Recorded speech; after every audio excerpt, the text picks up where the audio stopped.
Le agradezco mucho la invitación que he recibido. No voy a nombrar a todos los organizadores, pero evidentemente los incluyo a todos, nombrando por supuesto a la Universidad Laica Eloy Alfaro de Manabí, a la Facultad de Derecho, y saludo especialmente al señor decano y a todo el equipo que ha organizado este tercer Congreso Internacional de Derecho, el cual comparto este valor que indica sobre que la justicia es uno de los más grandes valores o intereses del hombre en la tierra. Así es que estoy muy honrada de que ustedes me hayan permitido estar en esta tarde comenzando con las ponencias que voy a compartir con otros colegas. Me gustaría, me pudiera habilitar la posibilidad de, tengo una presentación, no sé si sería posible que yo la pudiera Adelante, presentar. doctor. Adelante, ya está habilitado. Ya estoy habilitada, ya, muchas gracias. Voy a ver si ahora podré estar con esto. Perfecto. Entonces ahí sí se ve. Entonces, tal como usted muy amable ya ha comentado sobre el título de mi ponencia esta tarde, en realidad yo he querido mencionar una estructura un poco más original en lo que significa el ordenamiento jurídico internacional, el cual en su estructura normativa, ¿no es cierto?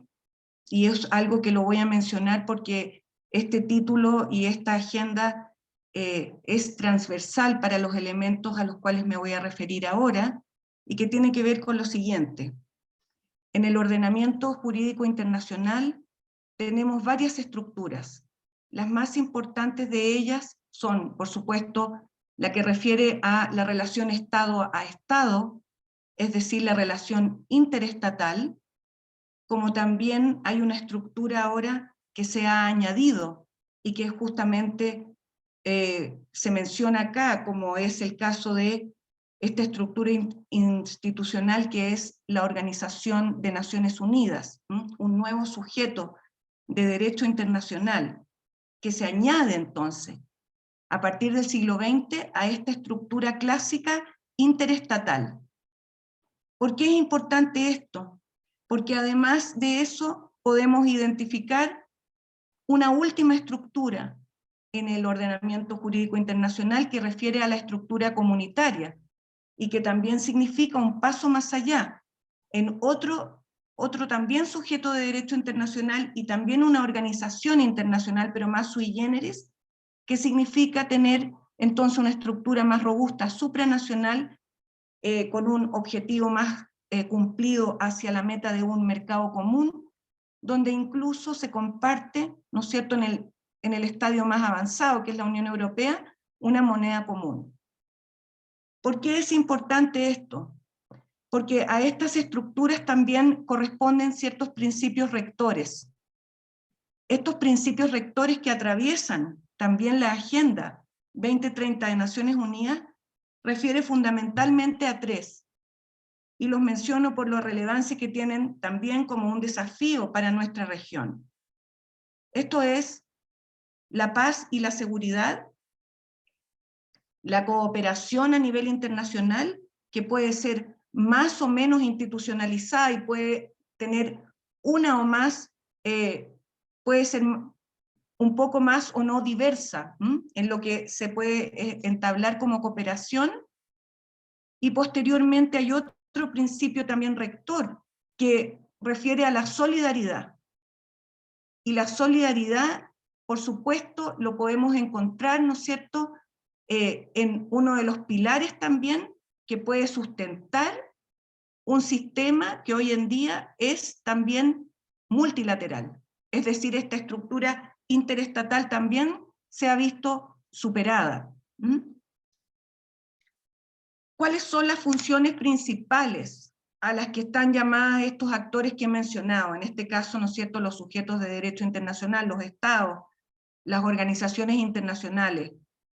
que van a estar a cargo de la implementación concreta de esta Agenda 2030, también refiere a la protección a la que están llamadas para intereses que van más allá de los intereses típicos particulares de los estados. Acá se trata de proteger intereses que se consideran de carácter común, ¿m? Para todos los estados, o más bien también se habla de una protección derechamente de intereses colectivos que refieren a la comunidad internacional en su conjunto. Esto también está abordado por esta agenda. Y como yo les decía, ya les mencioné sus sujetos principales,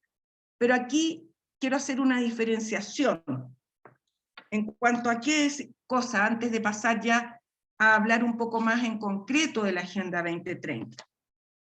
Es muy importante entender que aquí esta agenda va a tener una gran diferencia en cuanto a lo que son las normas características de un sistema internacional o de un ordenamiento internacional, porque la característica principal refiere a normas de tipo dispositivo. Incluso también puede tratarse, en algunos casos, de normas más bien programáticas. Y hay otra tercera estructura de normas, características también, que refiere a las normas imperativas o a las normas de jus cogens. Ahora, es muy difícil definir a la agenda en esta estructura normativa. Podemos más bien acercarla a un tipo de normatividad programática o un tipo de, voy a hacer una equivalencia, con una fuente que es el soft law, que en contraste con el hard law va a referir a que estas más bien no se referirían a obligaciones de tipo formal, coactivo además, o que por su incumplimiento de esta agenda, por ejemplo, no va a significar para un Estado una responsabilidad internacional. Entonces, aquí, por ejemplo, los mecanismos de cumplimiento también son más blandos. Aquí no hay, por el hecho de que no se pueda cumplir esta agenda a la que ya me voy a referir prontamente, no van a haber, en el caso de incumplimiento a las mismas, sanciones de tipo legal o sanciones económicas que en algunas otras circunstancias y con otro tipo de instrumentos jurídicos, los estados a veces determinan de manera unilateral o multilateral. Por eso en este caso hay una diferenciación en cuanto a su capacidad de precisión, como decía ya, su obligatoriedad, y cuál es la delegación o quién es el que está elaborando esta norma, ¿no? Entonces esto más bien está más cerca de ser considerado un tipo nuevo, un tipo nuevo de gobernanza, más bien de carácter sugestivo o sugiere, ¿no es cierto?, propone, pero no tiene obligatoriedad, no es uniforme y tampoco es justiciable. Y también hay otra cosa interesante, como decía, que muchas veces su propio contenido aquí es determinado, pero no hay tampoco una determinación en cuanto a su alcance a través de diferentes actos o instrumentos jurídicos, como en otros casos que son obligatorios, como dije. Entonces, voy a terminar para ya poder entrar a la propia agenda, pero conceptualmente me gustaría que se entienda que al igual que en el caso del soft law, esto más bien se asemeja a un tipo de mecanismo que no es jurídicamente vinculante, y sin embargo sí tiene un grado de relevancia o impacto a nivel jurídico. Porque en el fondo, si bien se puede también ubicar en el ámbito del derecho internacional público, también el mismo se va a extender a derechos internos y también a otro tipo de ámbitos que más bien van a referir a un nivel intergubernamental o de carácter supranacional o incluso que trasciende fronteras de carácter transnacional. Eso yo creo que me gustaría dejarlo un poco en claro, porque es importante entonces para como cerrar este aspecto que quería.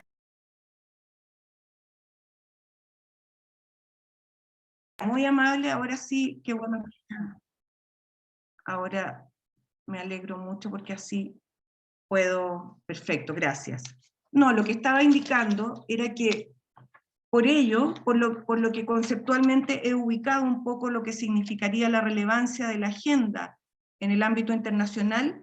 también acá quiero diferenciar otro punto muy importante que refiere a los tipos de mecanismos de aplicación,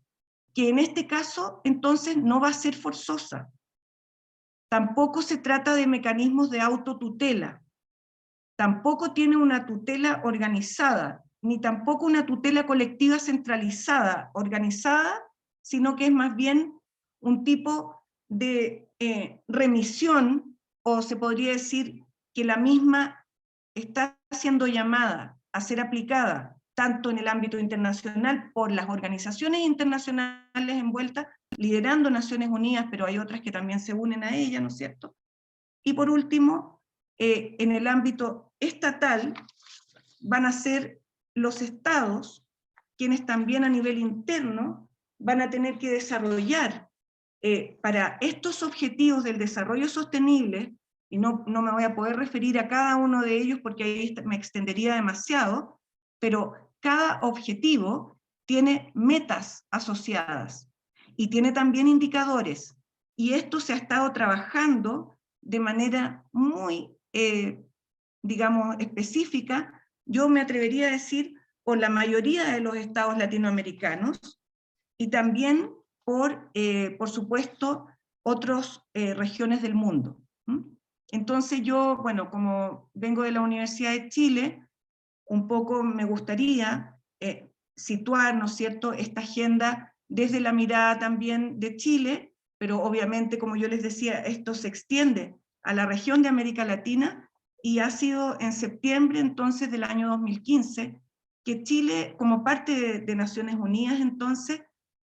adopta esta agenda, y yo voy a referirme a tres dimensiones muy importantes que están referidas aquí en este texto, y que tiene que ver con esta sostenibilidad, ¿no es cierto?, económica, social y ambiental. Eso yo creo que son tal vez una de las cosas que son muy prioritarias para nuestra región de América Latina, porque nosotros tenemos graves problemas. ¿Cuáles son estos? Los principales. Obviamente no pretendo dar un alcance total, siempre uno le quedará algo, pero pienso que uno de los aspectos más importantes, entre otros, es esta posibilidad de erradicar, a ver, voy a poner ahí, ahí se ve mejor,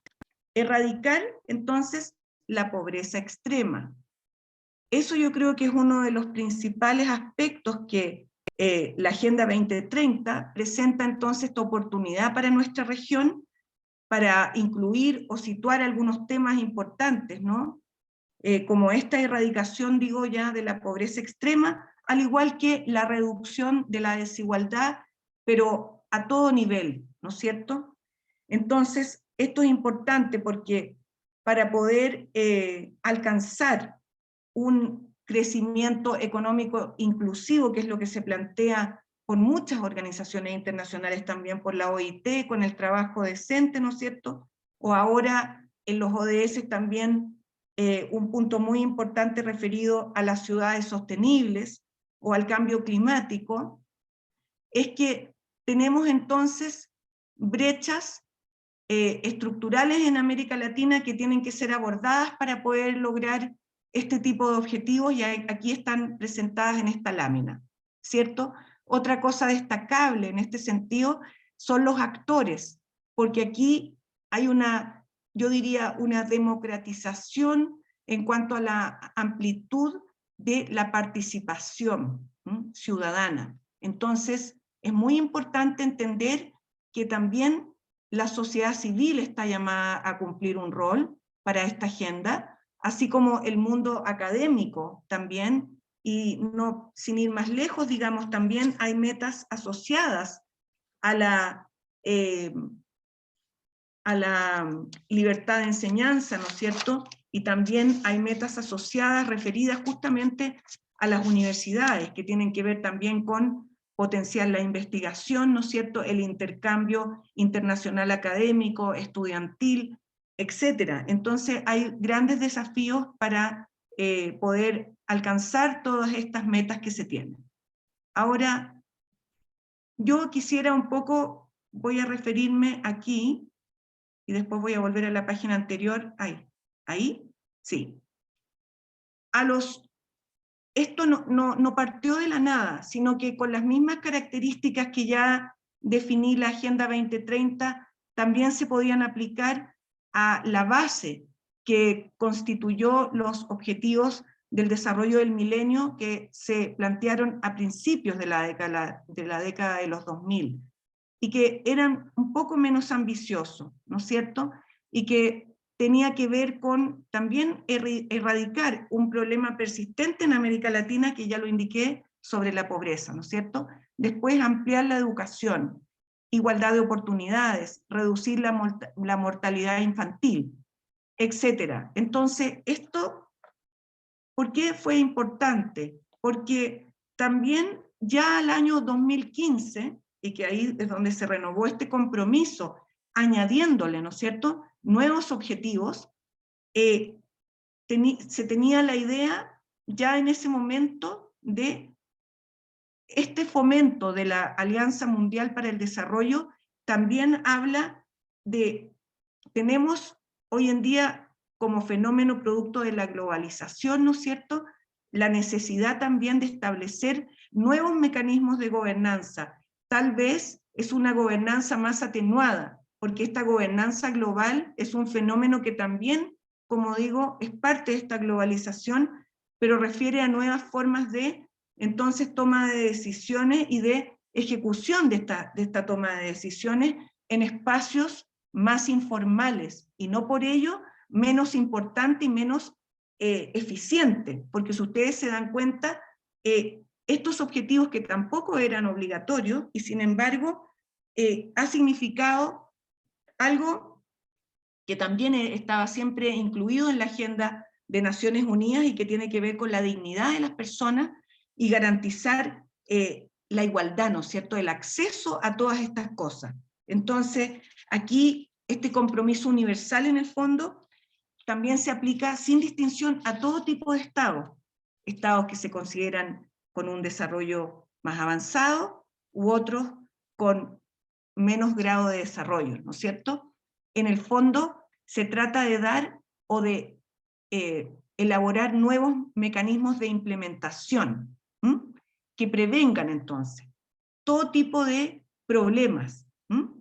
Entonces, esto es importante porque los ODS entonces son herederos de estos objetivos del milenio. Y aquí hay algunos ejemplos nomás. Por ejemplo, el ODS número 11, ¿no es cierto?, toma algunos de los ODM que venían, incorporando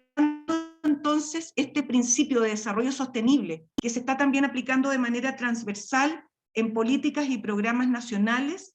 también por el tema de la pérdida de recursos del medio ambiente. Esto está en total coherencia con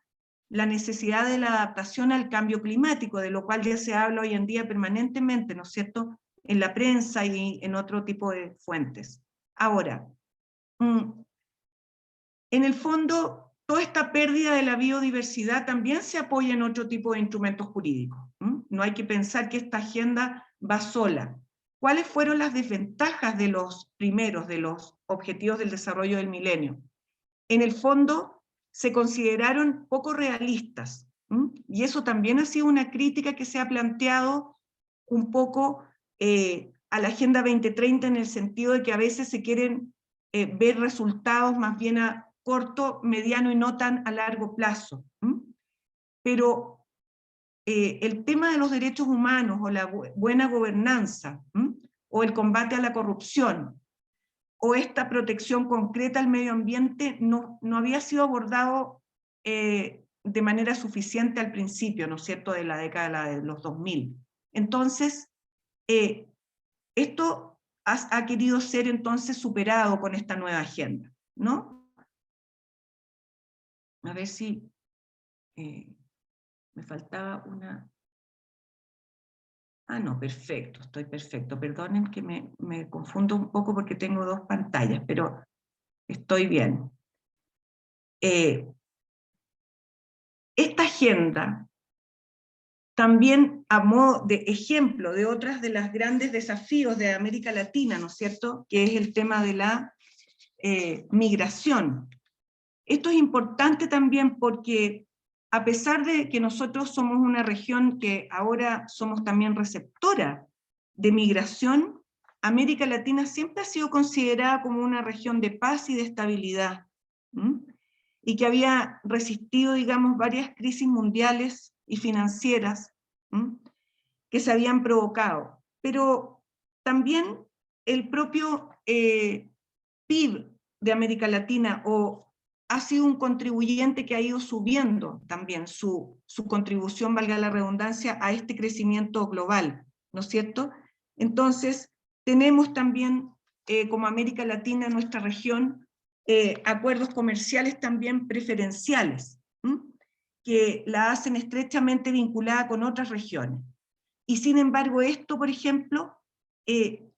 afecta en el tema de la migración, ¿no es cierto? Hay metas asociadas acá a estos ODS, como indicaba, en cada uno de ellos hay, y en el ámbito de la migración, ¿qué es lo que se ha querido facilitar? Y es algo que también Chile lo ha esbozado a veces, que refiere a esta migración y movilidad ordenada, segura, responsable, pero también con políticas migratorias bien gestionadas, ¿no es cierto? Eso es algo muy importante porque nuestra región, como digo, es una región de la cual sale migración, ¿no es cierto?, y entra migración. Es decir, hay una procedencia de personas migrantes que es algo clave en América Latina, y como yo les decía, acá está la palabra exacta, se trata de una migración intrarregional o extrarregional. Pero también, por ejemplo, y ahí destaco, nuestro sistema de América Latina, que tiene distintos procesos de integración latinoamericana y a distintas velocidades, y sin embargo tenemos, como les decía, acuerdos a nivel regional, subregional a veces y nacional de movilidad y residencia,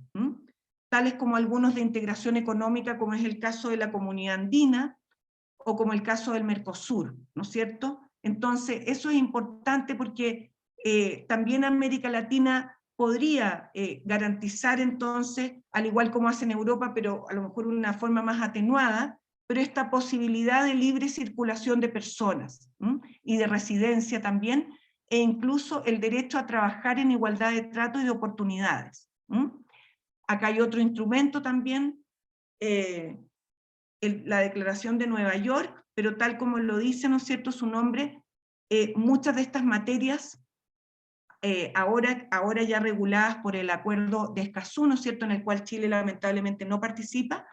pero aquí lo que se quiere decir es que hay muchas maneras, como digo,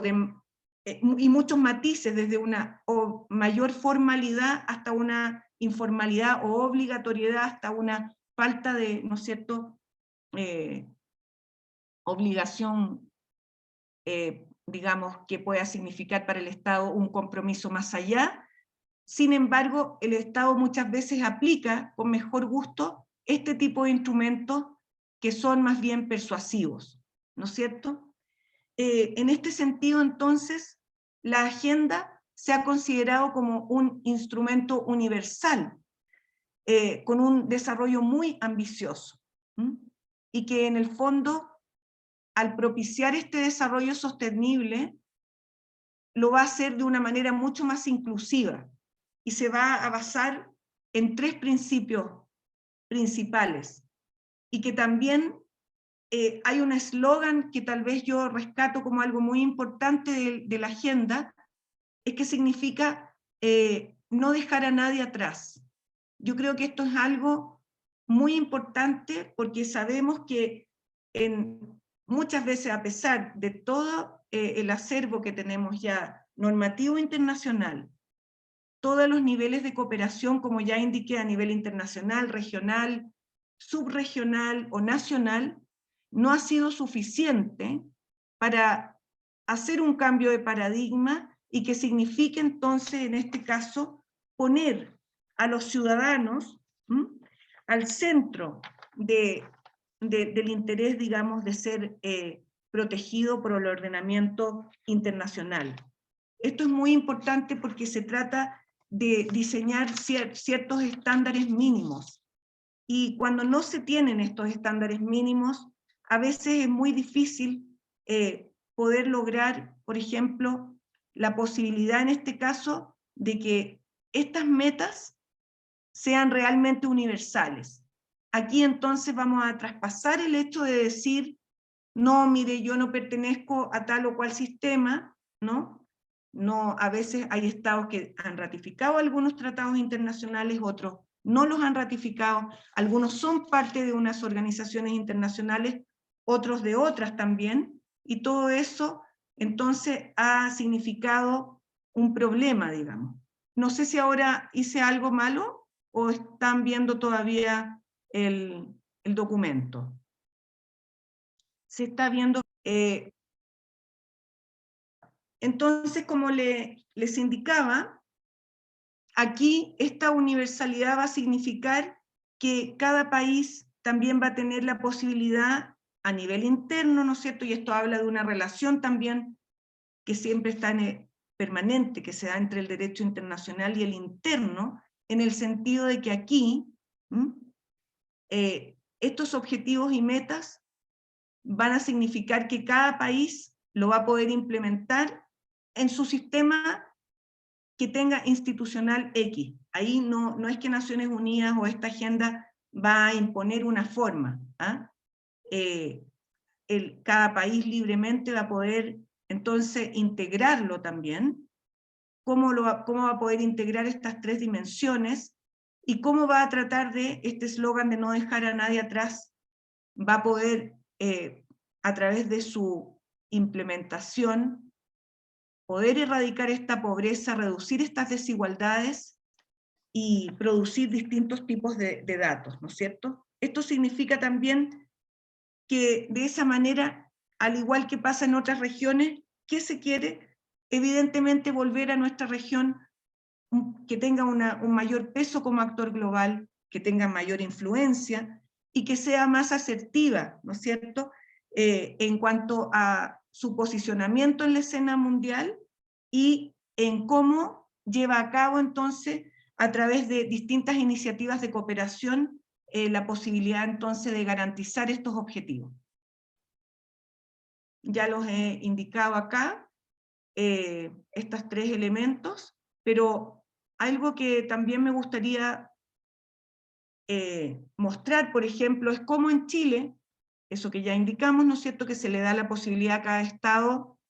que desarrolle, ¿no es cierto?, una propuesta para que su institucionalidad entonces lo vaya aplicando, y aquí se creó un Consejo Nacional que implementa esta agenda, y que ha significado su integración a través de 4 ministerios: el de Relaciones Exteriores, el Ministerio de Economía, el de Desarrollo Social y el de Medio Ambiente. Esto también significa entonces coordinar o tener un trabajo, ¿no es cierto?, activo con actores también del sector público, del sector privado, de la sociedad civil, y esto en permanente interacción con el sistema de Naciones Unidas. Y ahí no nos olvidemos que también esto se complementa, por supuesto, y se relaciona con el sistema universal también, de protección de Naciones Unidas, en los cuales los estados, hay varios tratados que los estados tienen que ir cumplimentando, ¿no es cierto?, a nivel internacional, por lo menos 7, 8 que son de carácter internacional y que son importantes de que los estados entonces en muchos de estos tratados internacionales hay también mecanismos de monitoreo cada 4 o 5 años. Eso tampoco se plantea en la agenda, sino que más bien se trata del diseño de una estructura a nivel nacional. Y aquí está un poco el esquema de cómo está desarrollado y cómo va bajando también en distintas comisiones, y esto también después va a significar aterrizarlo a través de grupos de trabajo en temas específicos o transversales. Y aquí también después otra forma también con distintos actores, como les decía, cuáles van a ser los objetivos y las acciones concretas del seguimiento entonces de esta agenda, y cuáles van a ser por último sus instituciones y sus marcos de acción legal. Hay una asesoría permanente entonces a la presidencia de esta agenda en su implementación. Entonces quiero decir, muchas veces no se dimensiona el valor que puede llegar a tener todo este tipo de propuestas, que, como yo les decía, no necesariamente van a pasar por una estructura de aprobación de un tratado internacional, y sin embargo tiene una eficacia práctica muy relevante, y también una rapidez. Entonces, un poco resumiendo, ¿cuál era el lema este? No dejar a nadie atrás, y los estados van a reconocer entonces esta dignidad de la persona como fundamental, y también reconociendo este vínculo que ya se plantea entre la Agenda 2030 y los derechos humanos. Y que además esto es tan importante porque nuestro país a nivel de política exterior, ¿no es cierto?, también ha hecho muchos esfuerzos para implementar, como les decía, esta agenda a través de distintos compromisos. Y como yo decía, independiente de que no sean jurídicamente obligatorios, se apoya esta institucionalidad a través de distintas redes nacionales, y se instala esta agenda también, por ejemplo, a través del lanzamiento en nuestro país de algo que también refería al mundo internacional, a la comunidad de estados latinoamericanos y caribeños. Hay un plan de seguridad alimentaria, de nutrición y de erradicación del hambre de la comunidad de estados latinoamericanos y caribeños al 2025, o sea, 5 años antes, el cual ya identifica, en este caso, por ejemplo, líneas de acción orientadas a la generación de políticas nacionales y regionales para dar respuesta a una cifra que en América Latina refiere a que hay alrededor, esto puede haber variado porque esta cifra es de un par de años atrás, pero 34 millones de personas que están en una situación, digamos, de extrema pobreza o de situación de hambre a nivel regional. Entonces, eso es importante. En cuanto a la paz y la seguridad internacional también, esta promoción a nivel multilateral también ha significado apoyar la arquitectura global del desarme, de la no proliferación y control de armas, avanzando también en el ámbito del derecho internacional humanitario. Esto lo plantea la Cancillería, ¿no es cierto? También hay otra manera es acompañar a través de operaciones de paz, y también apoyar el perfeccionamiento, ¿no es cierto?, como se planteó en algún momento, del Consejo de Defensa Suramericano, y plantear a nuestra región como una zona de paz. Yo creo que ese tipo de esfuerzo, ¿no es cierto?, y otra cosa que también, en el cual siempre Chile ha participado, y sé que otros países de América Latina también, se le pide, incluso a Naciones Unidas como tal, una reforma y perfeccionamiento de su sistema, porque esto podría mejorar este sistema multilateral, global y regional, y también hay una demanda permanente, a todo nivel, internacional, digo, y en las organizaciones internacionales y también de los estados. Y eso yo creo que es un tema que América Latina que tiene que perfeccionar sus mecanismos democráticos también, ¿no es cierto?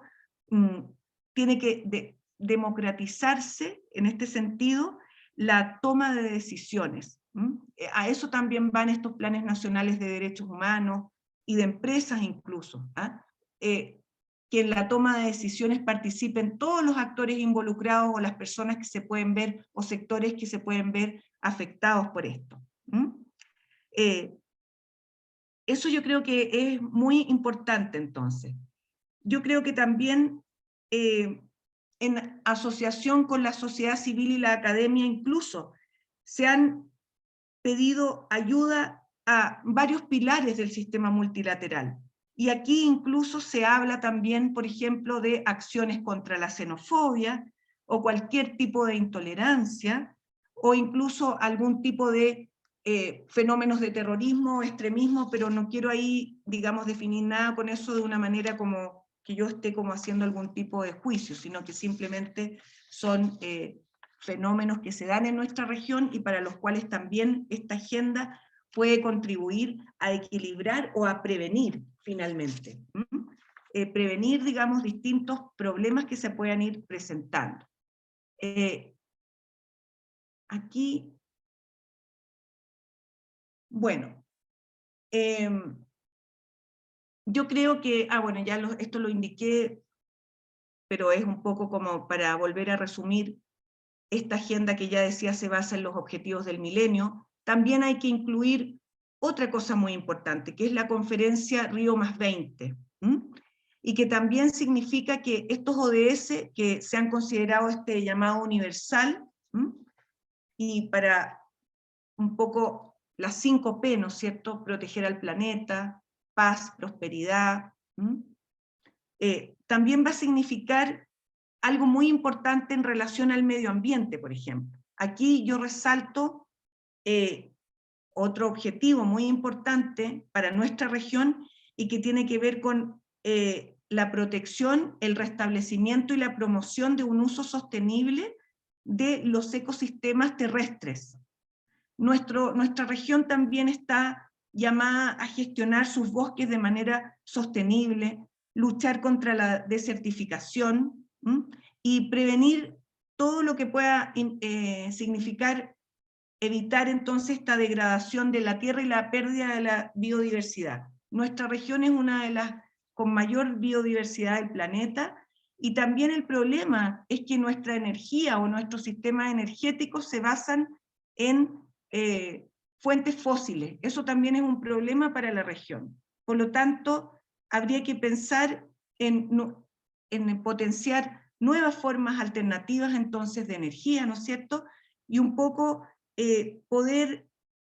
plantearse metas concretas, como les decía yo, para distintos años. Por ejemplo, para el 2020 ya se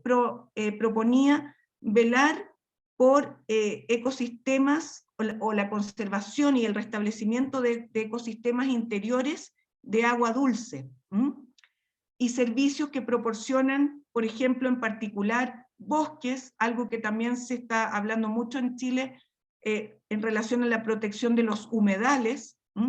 también la protección de las montañas, las zonas áridas. Por supuesto, acá se dice en consonancia con las obligaciones contraídas en virtud de acuerdos internacionales, que va a ser un límite, obviamente, a las posibilidades, ¿no? No se puede tampoco dar una incerteza jurídica diciendo siempre tiene que estar el sistema reconociendo entonces el valor de las obligaciones internacionales. Pero, por ejemplo, esta lucha contra la desertificación y rehabilitar suelos degradados o proteger estos ecosistemas montañosos, ¿no es cierto? Y también evitar entonces un poco la extinción de especies amenazadas, etcétera. Otra cosa muy importante en nuestra región también, de la cual se ha hablado en este objetivo 15 que les mencionaba, se quieren adoptar medidas concretas urgentes para poner fin a la caza furtiva y al tráfico de especies protegidas de flora y fauna. También evitar un poco la demanda de oferta ilegal de productos silvestres, por ejemplo, o también prevenir, otro punto muy importante y que en Chile también es algo que se protege mucho, o se ha visto afectado el país en algunos momentos, como me imagino muchos países de Latinoamérica y en el mundo, cuando hay introducción de especies exóticas invasoras, ¿no es cierto?, que a veces un poco desequilibran entonces este tipo de situaciones en nuestros países. Bueno, todo esto es muy importante para ya ir finalizando un poco, es que ha habido también para esta implementación todo tipo de diálogos y negociaciones. Es muy difícil cristalizar en esto, y esto también tiene que ver con el hecho de que se le ha pedido incluso, acá se dice, esta Asamblea General, ¿no es cierto?, fue la que definió a estos 17 objetivos, estas 169 metas, y imagínense a cada una de ellas asociadas 232 indicadores. Hay una continuidad en estos objetivos que ya he mencionado, pero acá se ve esta mayor universalidad, porque obviamente están dirigidos a todos los países, y incluso quiero acá destacar, por ejemplo, a todos los países, pero sabemos que hay foros, ¿no es cierto?, muy importantes, hay foros a nivel mundial como el G7 o el G20, que también han empezado a luchar y han empezado a conversar de estos temas en estos foros, que también comparten una característica, que son foros informales. Igual que esta agenda es informal, lo que se conversa en estos foros también no es vinculante, pero sin embargo es uno de los foros más influyentes a nivel mundial, ¿no es cierto? Y es donde estos, como decía, 7 países, el G7, también ha empezado a tomar medidas por la sostenibilidad, por la lucha contra el cambio climático, pero hay lagunas importantes. Por ejemplo, había un documento que he estado viendo de español, ¿no es cierto?, sobre la sostenibilidad, que refiere a que Francia y Alemania, por ejemplo, son consideradas potencias del G7 que tienen un buen grado de cumplimiento de esta agenda. Pero, sin embargo, hay resultados dispares en estos miembros del G7. Por ejemplo, no está tan bien situado Reino Unido en esta lista, ¿no es cierto?, o tampoco Estados Unidos estaría como en el último puesto, Italia y Canadá tampoco en los mejores. Esto significa que en el G7, por ejemplo, también hay una división en cuanto a algunos de ellos están mejor logrados que otros, y por supuesto, la mayoría obtiene en el objetivo número 1, y también en el 3, que refiere a la salud, y también al bienestar de la población y a la calidad de la educación, que ya me he referido antes. Pero, por ejemplo, la mayoría está un poquito más bajo en su cumplimiento, y es un tema que yo creo que se comparte con nuestra región de América Latina, relacionado con la reducción de las desigualdades, y también con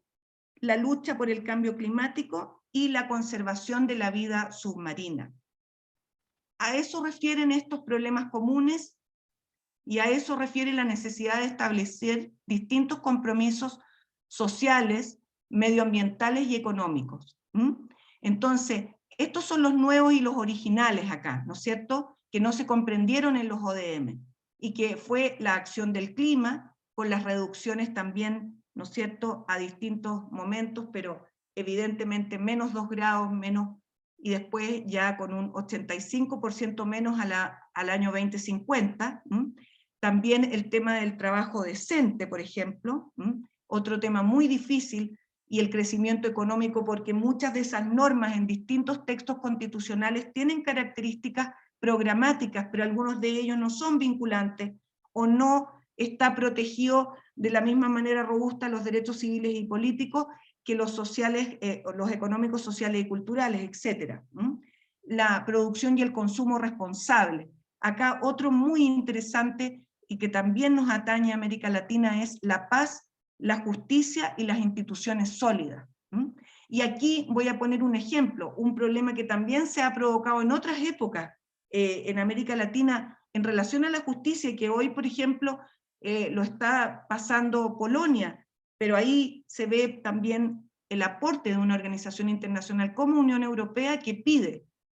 y que también implementa la Agenda 2030, pero que pide a Polonia, por ejemplo, modificar su sistema en cuanto a la remoción, ¿no es cierto?, de los jueces y a la intervención que últimamente, en los últimos años, ha tenido un poco el Poder Ejecutivo sobre su poder judicial. Entonces ahí se ve que, si bien estamos en estructuras nacionales, las organizaciones internacionales o el sistema internacional, a través de distintos mecanismos, puede apoyar para restablecer un sistema democrático, un Estado de Derecho y la protección a los derechos humanos, ¿no es cierto? Entonces eso es muy importante. Y yo, bueno, me he extendido bastante. Quisiera también hablar un poquito de una cosa que va a cambiar un poco la Agenda 2030, y voy a hablar de un último tema, o lo voy a cerrar con eso, digamos, y que tiene que ver con el hecho de que frente a esta Agenda 2030, se plantea por otro lado, por lo menos en nuestro país, la posibilidad de ser un país abierto a todo tipo de comercio internacional. Acá yo quiero decir también que justamente estos últimos elementos tendrían que ser considerados como un límite para esta capacidad de salir a comerciar, ¿no es cierto? No todo, y en América Latina, un problema que salir a comerciar, primero, tenemos el gran desafío entre nosotros de incrementarlo, ya que tenemos una baja tasa de comercio intrarregional, pero este comercio intrarregional, si incluso se incrementara en América Latina, tiene que ir de la mano de límites en relación a la acción del clima, en relación también al agotamiento de nuestros recursos naturales, muchos de ellos no renovables y con una gran alteración de aquellos recursos renovables.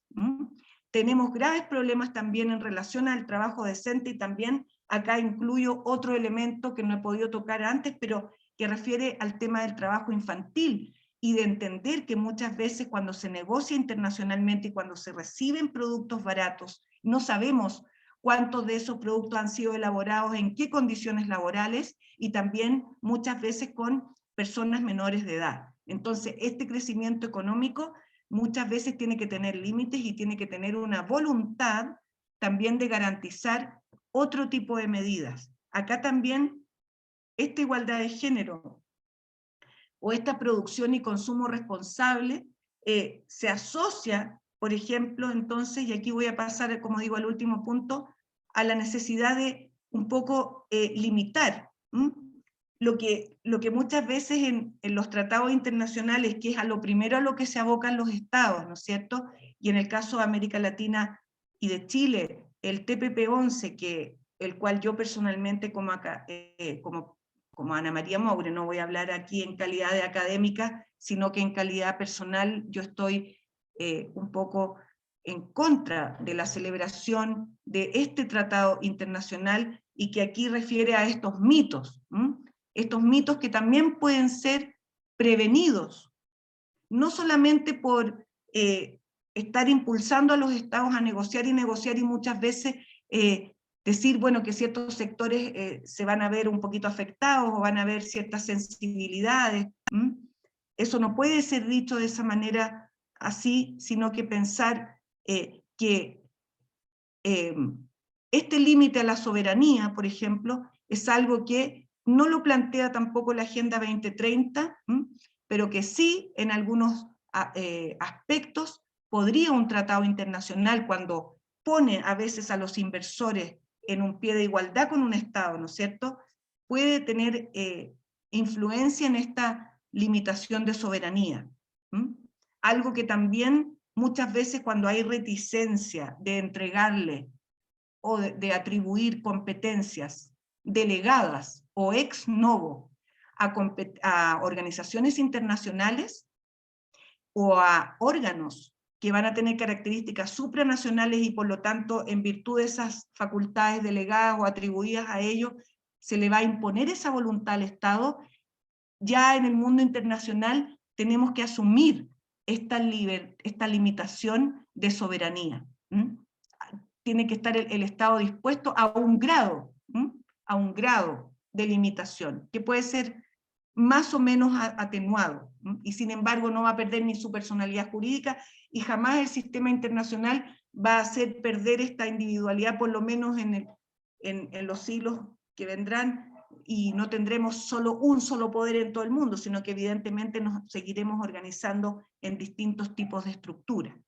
Bueno, otro problema acá que se plantea, que justamente la Agenda 2030 puede ser un buen instrumento en cuanto al derecho a la salud, por ejemplo, para equilibrar el problema que se presenta con el alza de los medicamentos, cuando además tenemos distintos sectores, o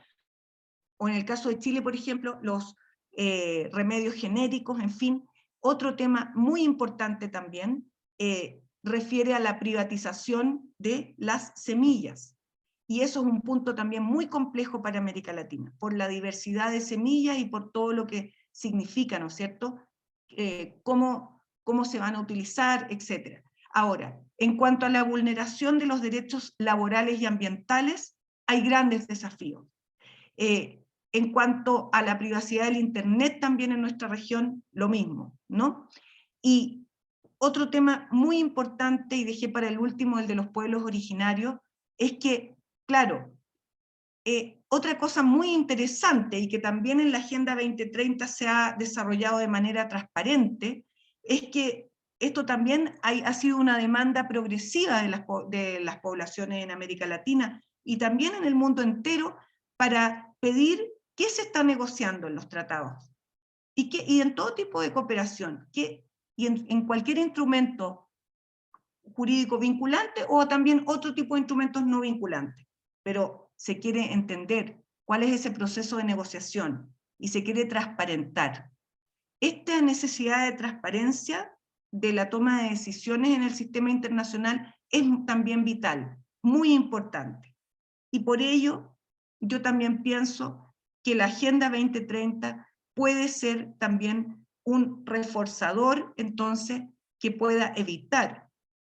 la afectación de nuestros pueblos originarios. Sabemos que hay ciertos estándares mínimos ya de derechos de los pueblos indígenas en el ámbito internacional, o que son brindados por el derecho internacional, referidos a la autodeterminación de los pueblos, ¿no es cierto?, al derecho a la no discriminación o al bienestar social. También hay un derecho de los pueblos originarios a su integridad cultural, también hay un derecho de propiedad, uso y control y acceso a las tierras, que eso también se ve muy afectado en este tipo de celebración de tratados internacionales como este. Y también, por último, otro punto muy importante, y que también permite la Agenda 2030, ¿no es cierto?, es la posibilidad de participar. Y también no olvidar la posibilidad de la consulta. La OIT, el convenio 169, ¿no es cierto?, da la posibilidad a los pueblos originarios de que sean consultados. Entonces, como digo, para cumplir y para lograr estos objetivos que indiqué en un comienzo, ¿no es cierto?, es que necesitamos un sistema multilateral robusto, en el cual haya apertura y voluntad de los distintos actores internacionales, tanto estatales, organizaciones internacionales, como actores privados, sociedad civil, academia, mundo empresarial, etcétera, para poder lograr a cabalidad estos objetivos que yo diría puede significar un instrumento universal en el cual de consenso, en el cual incluso los miembros permanentes del Consejo de Seguridad de Naciones Unidas también han adoptado, y por lo tanto hay una voluntad general, como digo, de todos los Estados miembros de Naciones Unidas, la organización más universal, que pueda significar entonces que a través de estas metas e indicadores asociados logremos un mejor bienestar y un desarrollo óptimo para todas nuestras poblaciones y todos los habitantes que se encuentran en esta y otras regiones del mundo. Muchísimas gracias por esta invitación y por haberme permitido compartir con ustedes estas ideas. Muy amable, muchas gracias.